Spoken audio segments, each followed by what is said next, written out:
Assalamualaikum warahmatullahi wabarakatuh. Perkenalkan, nama saya Moza Safitri dengan NIM 25002279.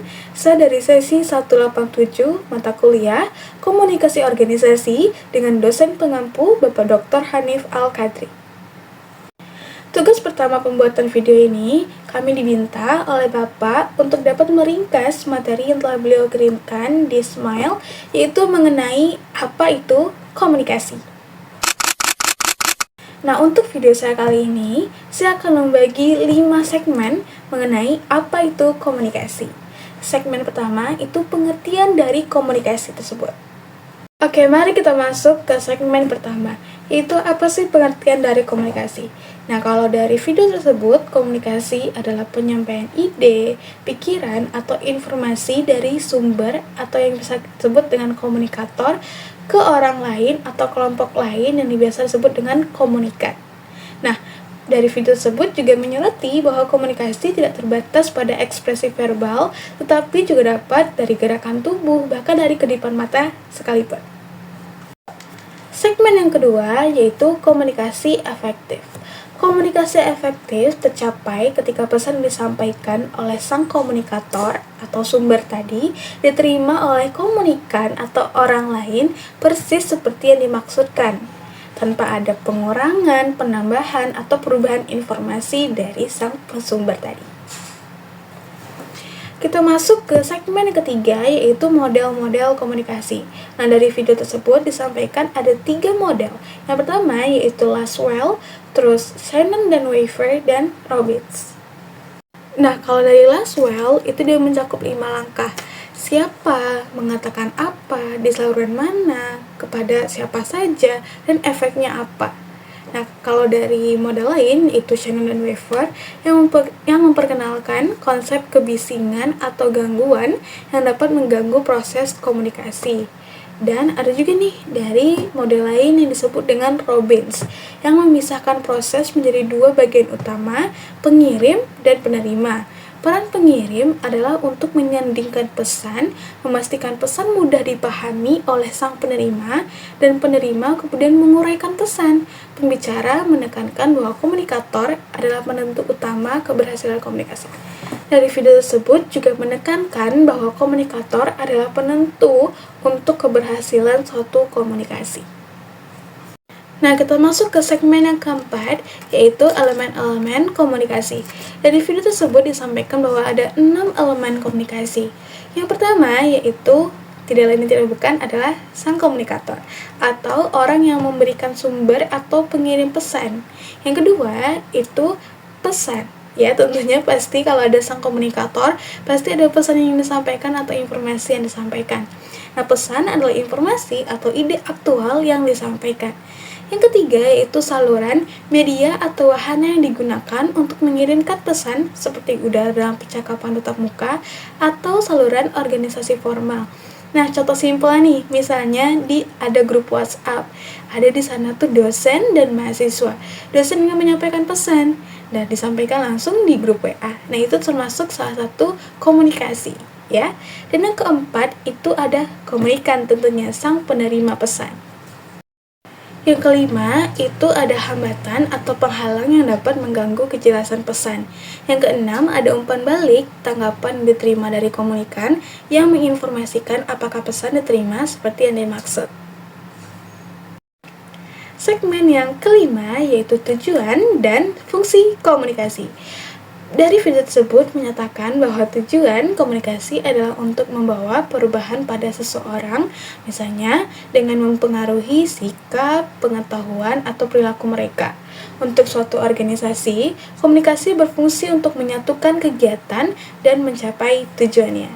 Nah, kalau fungsi-fungsi dari komunikasi itu meliputi sebagai media untuk ekspresi diri, untuk menumbuhkan kreativitas dan inovasi, untuk mentransfer pengetahuan dan pemahaman, dan untuk koreksi dan kontrol. Nah, selanjutnya itu aku bakal nambahin beberapa tentang komunikasi. Yang pertama, itu pengertian komunikasi menurut para ahli. Aku ketemu dua dari para ahli. Yang pertama itu dari Laswell, yang kedua itu Onong Uncana Effendi. Nah, kalau dari Laswell di tahun 1948, komunikasi adalah proses penyampaian pesan oleh komunikator kepada komunikan melalui saluran tertentu yang dapat menimbulkan efek tertentu. Ini yang disebutkan tadi dari Bapak. Nah, yang kedua itu Onong Uncana Effendi. Onong Uncana Effendi ini adalah salah satu tokoh komunikasi di Indonesia. Beliau pernah menjabat menjadi dekan Vkom di Unpad pada periode 1975 sampai 1982. Nah, menurut Onong Uncana Effendi ini di tahun 2003, komunikasi adalah proses penyampaian pesan oleh seseorang kepada orang lain untuk memberitahu atau mengubah sikap, pendapat, serta perilaku baik langsung maupun tidak langsung. Nah, selanjutnya aku bakal nambahin tentang tujuan dan fungsi komunikasi. Kalau tujuan itu terdapat 5 tujuan komunikasi. Yang pertama, memberi informasi atau information, menyampaikan fakta, data, atau pengetahuan. Yang kedua, mendidik atau edukatif, memberikan pemahaman atau pengetahuan baru. Yang ketiga, mempengaruhi persuasif, mengubah sikap, pendapat, atau perilaku orang lain. Yang keempat, menghibur, entertaining, menciptakan suasana menyenangkan bagi penerima pesan. Yang kelima, membangun hubungan, social relationship, mempererat interaksi sosial dan kerjasama. Lalu, kalau fungsi komunikasi itu aku dapat dari ahli, yaitu dari Effendi tadi di tahun 2003 dan juga ada Mulyana di tahun 2005. Aku rangkum menjadi 6 fungsi. Fungsi pertama yaitu fungsi sosial, menjaga hubungan antar individu dan memperkuat interaksi sosial. Yang kedua, fungsi ekspresif, sarana mengekspresikan perasaan, emosi, dan pikiran. Yang ketiga, fungsi informatif, menyampaikan informasi agar orang lain tahu dan memahami. Yang keempat, fungsi persuasif, memengaruhi sikap atau perilaku penerima pesan. Yang kelima, fungsi kontrol atau pengawasan sebagai alat pengendalian sosial, misalnya aturan dan norma. Yang keenam, fungsi edukatif sebagai sarana pendidikan dan pembelajaran. Jadi, kesimpulannya, komunikasi adalah proses penting yang terjadi di kita, di diri kita, di kehidupan kita. Karena komunikasi ini adalah menjadi sarana utama untuk menyampaikan informasi, gagasan, perasaan, maupun instruksi.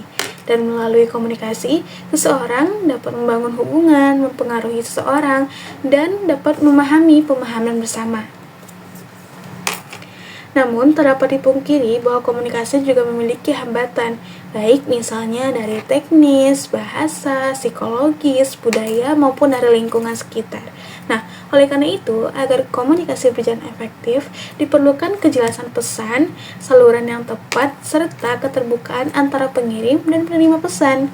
Dengan demikian, komunikasi tidak hanya berfungsi sebagai alat penyampaian pesan, tetapi juga sebagai jembatan untuk membangun kerjasama, keharmonisan, dan perkembangan dalam kehidupan pribadi maupun sosial.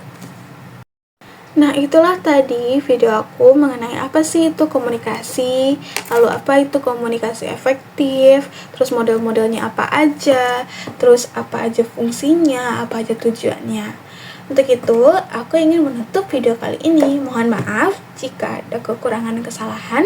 Wabillahi taufiq wal hidayah. Wassalamualaikum warahmatullahi wabarakatuh.